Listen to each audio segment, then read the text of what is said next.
প্রিয় দেশবাসী, অক্লান্ত পরিশ্রমের পর আপনারা যা করেছেন সেজন্য আপনাদের লাখো কোটি শুকরিয়া, ধন্যবাদ। ছাত্র এবং ছাত্রী ভাই বোনদেরকে স্পেশাল থ্যাঙ্কস। আপনারা দেখতে পাচ্ছেন আমি গণভবনের ভিতরে, এখন গণভবনের মধ্যে অবস্থান করতেছি। এই যে আমাদের আর্মি ভাইয়েরা আমাদের সহযোগিতা করেছেন, তাদেরকে ধন্যবাদ। আর্মি ভাইয়েরা আমাদের পক্ষে ছিলেন, তাদেরকে অসংখ্য ধন্যবাদ। দেশপ্রেমিক ভাইরা, হ্যাঁ, আপনাদেরকে স্যালুট ভাই, ধন্যবাদ। আমরা এখন গণভবনের একেবারে ভিতরে ঢুকে গেছি।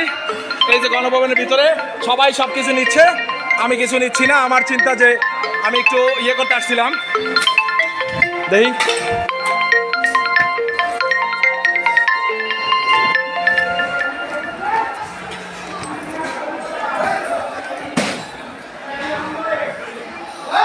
ভাইজান কি অবস্থা, কি আছে, টাকা পয়সা ডলার মলার আছে কোনটার মধ্যে,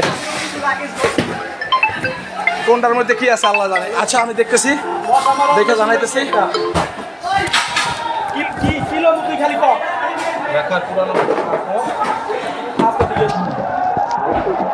নেবেন একটা টাকা আমি দেবো, একটা ব্যাগ আপনি নেবেন। হ্যাঁ আচ্ছা, সোয়েটার আপনি একটা নেন, একটা ব্যাগ লাগে। আর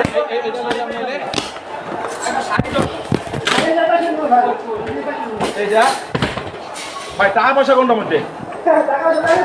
টাকা পয়সা তো লেগে গেছে, লাগে তো বুঝি।